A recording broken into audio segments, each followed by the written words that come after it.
Welcome to Fantastic History. I'm Sarah. And I'm Clay. We're a husband and wife duo who enjoy telling each other about amazing events, people, and mysteries throughout history. In my last episode, I got a little taste of true crime talking about Claude Duval's life. And guys, I'm sorry. I just need to fully indulge this and tell some murder stories today. Okay. But they're not just any murder stories. I'm going to tell you guys today about a pair of serial murders whose crimes were about 200 to 300 years apart. But I still think that they were soulmates because their methods and their motives were very much aligned. Oh. I'm talking even down to really specific things like the fact that both of them worked with 6 other co-conspirators each. Okay. A lot of the stuff they did was exactly the same. And with both of them, too, folks ardently believed that they had supernatural powers. More specifically, that they were witches. Oh. You know them. You love them. This week, I'm talking about feminist icons Giulia Tofana and Baba Anujka. Hey, I don't know them. You amaze me. Now, I know what you're thinking. Calling a pair of murderesses feminist icons is gross, but let me give you a little more information about their misdeeds and the reasoning behind them, and then at the end we can discuss their merits as feminists. Okay, that's fair. We'll start with Giulia Tofana. I got a lot of my information from an article on sci-fi.com, and it has this total banger of a line that I just had to include. This story begins, as all truly terrifying horror stories do, with unchecked patriarchy. Ooh. Yeah. So Giulia was born in Palermo in the south of Italy sometime around 1620. So literally around the time the Pilgrims landed in America, to give our American listeners a good time frame there. Yeah. And that was famously not a great time period for women's rights. So if you were a woman in the 17th century, you basically weren't a person. You had no agency for yourself. You were the property of either your father or your husband. There were exactly 3 things a woman could be at this time: a wife, a sex worker, or a widow. Longtime listeners might remember that we touched on a similar issue back in our Lizzie Borden episode, and her infamous crime took place in 1892. So this was an issue women were facing for a very, very long time. Yeah. The path of least resistance would seem to be getting married and wait it out, hoping to become a widow sooner than later. But the problem there is that you don't even get to pick who you're married to. Your dad picks him for you because it's a property transfer. Right.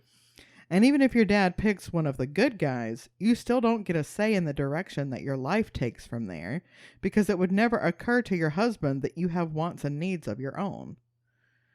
And I'm sure this goes without saying, but sex work was even more dangerous. Not only are you more apt to end up with STIs for which there was no cure or even treatment, but do you really think the men at this time were treating a sex worker better than they treated their wives? Yeah, probably not. Definitely not. Yeah. So obviously, of the 3 options, the thing most women truly aspired to be was a widow. That's the only way you're getting any sort of freedom or control over your own life. If you outright murder your husband, you're going to end up in jail or executed, and you don't want that. Kind of defeats the whole purpose. So you need a way of getting rid of him that's not super obvious. Messy. This is Tough being a girl, man. Yeah. But hey, enter Giulia. She knew firsthand that these matters had to be handled delicately, seeing as her own mother, Tofania d'Amato, was executed in 1633 after being found guilty of the murder of her husband. Giulia, traveled around the country for a while, earning her bachelor's degree from the School of Hard Knocks, where she majored in chemistry. Wait. Did I get you? Yes. Great. Back in Palermo a few years later, Giulia sets up a business for women by women where she sells cosmetics. Okay. Her best-selling item was a tincture called Manna of St. Nicholas of Bari. Sold in either liquid or powder form, it was marketed as a healing balm for blemishes and maintaining a youthful glow. Now, while I don't know how effective it was at meeting those claims, its main ingredients of lead, arsenic, and belladonna were certainly guaranteed to improve your fortunes. All of a sudden, husbands young and old started falling sick all across Palermo. Yep, unhappy wives tired of being treated like chattel were killing their husbands with a cosmetic that became known as aqua tofana. Oh. The best part about it was that it was basically iocane powder from the Princess Bride. It had no smell and no taste. You could mix it into anything that was going to be ingested. They'd never know what hit them. Wow. According to the Chamber's Journal, administered in wine or tea or some other liquid by the flattering traderess, it produced but a scarcely noticeable effect. The husband became a little out of sorts, felt weak and languid, so little indisposed that he would scarcely call in a medical man. After the second dose of poison, this weakness and languor became more pronounced. The beautiful woman who expressed so much anxiety for her husband's indisposition would scarcely be an object of suspicion, and perhaps would prepare her husband some food as prescribed by the doctor with her own fair hands. In this way, the third drop would be administered and would prostrate. Nope, it would not. It would prostrate. Even it's going to get him in the prostate, but it would prostrate even the most vigorous man. The doctor would be completely puzzled to see that the apparently simple ailment did not surrender to his drugs, and while he would still be in the dark as to its nature, other doses would be given until, at length, death would claim the victim for its own. So it was a brilliant scheme. Not only was the poison given like an innocuous sounding name like manna of St. Nicholas, but those three lethal ingredients, lead, arsenic, and belladonna, were actually very common ingredients in cosmetics at that time. Really? Oh, yeah. So even if for some reason, like people got suspicious and started combing through the wife's beauty products, even reading the label on aqua tofana would not raise any alarms. Wow. Yep. But Giulia had spent a lot of time studying chemistry after her mother's death, and she'd experimented until she found the perfect combination of household items to create a quick, undetectable death. Nobody else knew, but Giulia sure did.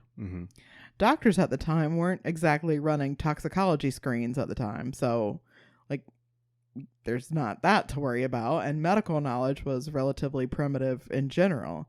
So even as the bodies stacked up in and around Palermo, nobody suspected poisoning or murder at all. Do you know what they were? Oh, yeah. So, most people thought, that these husbands were dropping dead of some new gastrointestinal disease. Because, it was in kind of flowery language, reading from the Chamber's Journal, but it's the first dose, he feels a little weak, a little lethargic, not so good. So calls the doctor. The doctor's like, I'm sure it's fine. Just get a little rest. Have your wife make you a nice soup. You'll be fine. The wife makes a nice soup, puts in the second dose. Yeah. And it gets a little worse, a little worse, a little worse until it's can I get any worse? Right. So the upside of this is because the poison took about 3 to 4 doses. If the doctor is called more than once, he's going to see this disease you had originally is progressing. So he's not going to really think too much of it because the symptoms are kind of the same, but just getting worse and worse. Yeah. Well, that gives them enough time to go to the wife and say, your husband is dying. You need to help him get his affairs in order, get him with the priest, make sure his will or whatever is taken care of. Which is great because the husband is so sick and so weak that it's kind of left entirely to the wife to help him, decide what's going to be written in the will. And, it just so happens that, the wife is going to be oh, well, obviously he wanted to leave all of his, earthly goods to me. Of course. Bing pot. Yeah, I mean, who else is that going to fall on? Right. And because we're in the 1600s here, the normal thing would be if the husband has no male heirs, then it passes on to like his brother, his nephew, like somebody else, another man in the family. Like for those of you who watched Downton Abbey, like that was kind of how things kicked off in the very beginning of the series, is that Lord Grantham had no male heir. He just had his nephew. So, but if it's his last wishes, this man says in writing, I leave everything to my wife, well, then everything goes to her. Yeah. Nothing we can do about that. Oopsie poopsie. Demand became so high that Giulia could no longer maintain the supply on her own and ended up bringing in some help in the form of her daughter, a few members of her close circle, and a priest. Wow. Because a priest, if a doctor sees that someone is dying, we're talking about Italy. They're calling in a priest to hear your last confession so that you'll get into heaven. You'll skip, that pesky purgatory step. Like, got to take care of your eternal soul here. So she gets a priest in on the operation so that no priest is coming around raising an alarm bell. Like, whoa, all these guys are dying. That's weird. That makes sense. Yeah, very smart. Her new employees helped not just with making the product, but with vetting the clientele as well. Because you can't trust just anybody with your murder business, right? Their sales were dependent on referrals. People who were already known to Giulia and the other members of the team, or people who past customers vouched for. Like, you couldn't just be some jackrabbit off the street and expect to come in and get Aqua Tofana. Gotcha. Because then you're a liability. Unfortunately, even with all these safety measures in place, this sort of major operation can't go on forever without the wheels falling off. Eventually, one of Giulia's customers got cold feet after putting the first dose of Aqua Tofana in her husband's soup. The second she begged him not to eat it, the jig was up. Because why are you now begging me with tears in your eyes not to eat this food that you just made for me? That's kind of odd. Yeah. Yeah. So this husband and wife went to the police and ratted Giulia out. While being tortured, Giulia confessed to having killed at least 600 men between the years 1633 and 1651. Which sounds buck wild, right? Yeah. And it is. But like that averages out to about 3 per month. So not even 1 a week. And this is like a business. It's like, that's just like an interesting way to look at it. Like, I killed 600 people is bananas. Like, that is crazy. Yeah. But when you look at it from a business perspective, you're not even making 1 sale a week. Like, come on, girl. Well, 1, she wasn't directly doing anything to these people. Right. 2, that's a lot of customers. Yeah. Actually. Yes, it is. Yes, it is. My gosh. I mean, but you also have to figure this is like a 7-person enterprise, like Giulia and her 6 partners. So, like, I feel like cash was probably a little bit tight if you think about it like that. I don't know. You got to pay the bills. Yeah. There's a few contradictory accounts about what happened to Giulia after her arrest and torture, but it's generally believed she and all of her associates were executed in Rome in 1659. From there, working mostly from a list of suspicious deaths, dozens of other women were either exiled, jailed, or hanged under suspicion of murdering their husbands with Aqua Tofana. An interesting tidbit is that over a century after Giulia's death, Aqua Tofana was still very much part of the cultural consciousness, to the point where none other than Wolfgang Amadeus Mozart believed someone had poisoned him with it while he was composing his final requiem. Oh. According to statements taken from loved ones who were present at his deathbed, he began to speak of death and asserted that he was setting the requiem for himself. I feel definitely, he continued, that I will not last much longer. I am sure I have been poisoned. I cannot rid myself of this idea. Someone has given me Aqua Tofana and calculated the precise time of my death. Dang. Interestingly enough, he might have been right. What? There's still debate over what killed Mozart. Like, we still don't know why he died. He could have been poisoned. Oh. That's crazy. Yeah. Now, with that in mind, let's jump to Malevich, Romania, yay, in 1838 to witness the birth of Anujka, who would later be known as Baba Anujka. Her father, a wealthy cattleman, moved the family to Vladimirovac in modern-day Serbia when Anna was about 11 years old. Because she came from a family of means, she received a surprisingly well-rounded education considering she was a girl in the 1800s. As you might have guessed, she especially excelled in math and chemistry. When she was around 20 years old, things took a bit of a turn. She fell in love with an officer in the Austrian army, and I'm talking like truly madly deeply. This was a big deal. Unfortunately, though perhaps predictably, he soon turned out to be a bit of a shit. He ghosted her, leaving her with a broken heart and syphilis. Doe. Yeah. A lot of people believe that's where her raging case of misandry began.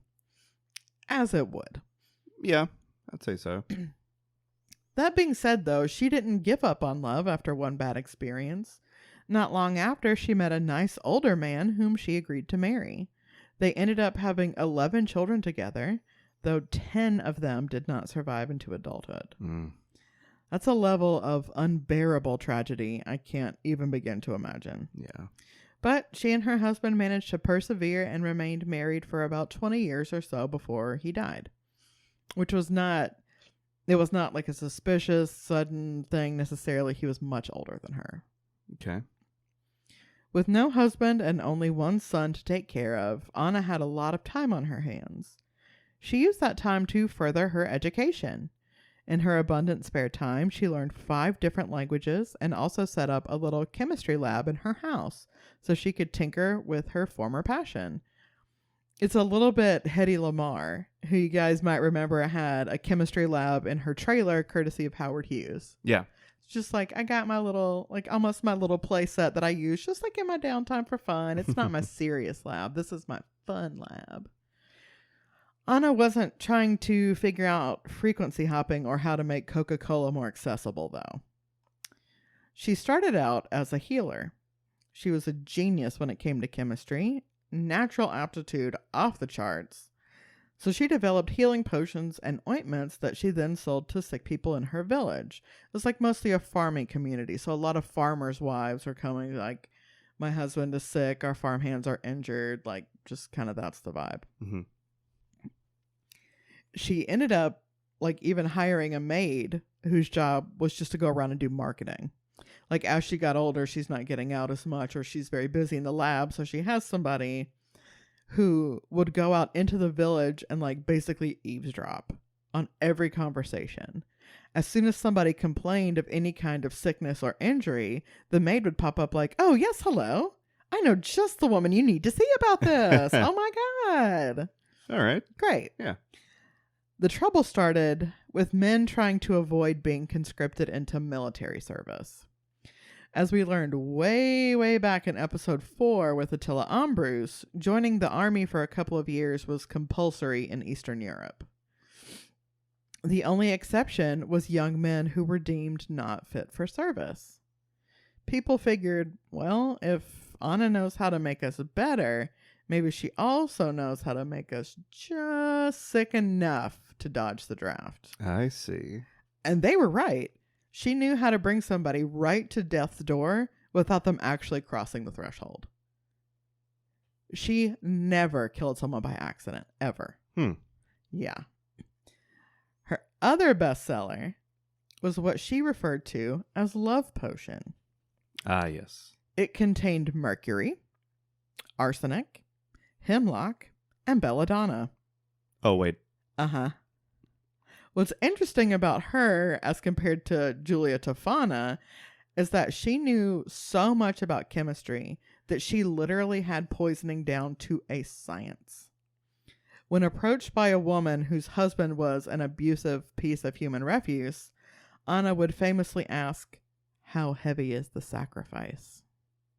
Oh my goodness. Which I fucking love that line. Oh my God. I want that on a shirt. Like it's so good with like her face on it. Oh geez. She would then use the intended victim's weight to determine exactly how much of which ingredients to use to cause them to drop dead in exactly 8 days. The dose only had to be administered once, and he will die 8 days from that day. Wowie. Yeah. Naturally, it's around this time that people start to refer to her as the Witch of Vladimirovac, or, when you knew better than to talk shit to this woman's face, Baba Anujka, which roughly translates to Grandmother Annie. Okay. I'll show you a picture of her when we're done. And guys, of course, I'll post this on our Instagram, but she was the cutest little grandmother. Now, what you get is almost an exact copy of what happened with Giulia in Palermo about 200 years before. Because believe it or not, there were a lot of women in Baba Anujka's village who weren't being treated well by their husbands. Sure. There was one woman in particular in Vladimirovac named Stana Momorov, who was actually a repeat customer and ended up inadvertently bringing the whole enterprise to the ground. Oh, man. Yeah. Stana purchased a love potion when her first husband turned out to be a garbage monster, and she was so satisfied with the results that a few years later, she came back 2 more times for a love potion to get rid of her new father-in-law, and then not long after that, to get rid of her father-in-law's brother. Wow. The fact that these 3 men died in exactly the same way after being around this one particular woman was, pretty suspicious. I'd say so. Yeah. Stana was arrested under suspicion of murder and ended up singing like a canary. What you probably don't realize is that when this all went down, it was 1929 and Baba Anujka was 90 years old. Oh, wow. Uh-huh. And still at it. Still at it. And she, again, this picture, you guys, oh my God. She is like the cutest, sweetest little grandma you've ever seen in your whole life. She's got her little headscarf on. She's got these big, guileless eyes like a basset hound. Just sweet looking old lady. Murderer. It wasn't enough to convince a jury, though. And for her crimes, the poisoning of upwards of 150 men, she was sentenced to life in prison. Now, with her being 90, that's actually a pretty light sentence if you think about it. But what's wild is she didn't even serve life in prison. Yeah, they locked her up for about 8 years before she got paroled due to being like the oldest person. And she spent the last 2 years of her life as a completely free woman. Like, not even under house arrest. We're not doing probation. Like, she's just out because they're like, but she's so cute. So that was the trick. Mm-hmm. If you're going to get caught for a crime, do it at the very end of your life. Oh, yeah, for sure. I think that's great advice. Like, if you must, wait it out. Sure. So now, with all that information out there, I want to revisit the idea I mentioned at the top of the episode, that Giulia Tofana and Baba Anujka are feminist icons. Right. These were 2 brilliant women living in a time of extreme social injustice, where women were not considered people. They both found a way to freedom for themselves and then reached back and held their hand out to dozens and dozens of other women who would have spent the entirety of their lives being treated as objects, being beaten and raped, and never getting to make a single decision for themselves in their entire lives. There was only one way to escape that situation. That you had no other choice. And Giulia and Anna freed those women. They weren't serial killers out for blood who got off on death and suffering like Bundy or Dahmer. They were righting society's wrongs the only way that was within their power to do.